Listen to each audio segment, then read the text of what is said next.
কুরআনে যে সূরা আপনাকে যে বিপদ থেকে উদ্ধার করবে। সূরা ফাতিহা আমাদেরকে আল্লাহর গজব থেকে রক্ষা করবে। সূরা ইয়াসিন কিয়ামতের দিন পিপাসার্ত হওয়া থেকে রক্ষা করবে। সূরা ওয়াকিয়া দরিদ্রতা থেকে রক্ষা করবে। সূরা মুলক কবরের আযাব থেকে রক্ষা করবে। সূরা কাউসার শত্রুর অনিষ্ট থেকে রক্ষা করবে। সূরা কাফিরুন মৃত্যুর সময় কুফরি থেকে রক্ষা করবে। সূরা ইখলাস মুনাফিকি হতে রক্ষা করবে।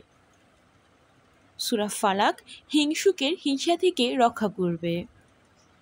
সূরা নাস যাবতীয় বিপদ থেকে রক্ষা করবে। সূরা দুখান কিয়ামতের দিন ভয়াল অবস্থা থেকে রক্ষা করবে।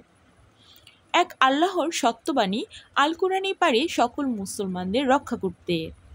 সকলে আমলগুলো করার চেষ্টা করুন। আল্লাহ আমাদেরকে রক্ষা করবেন ইনশাআল্লাহ।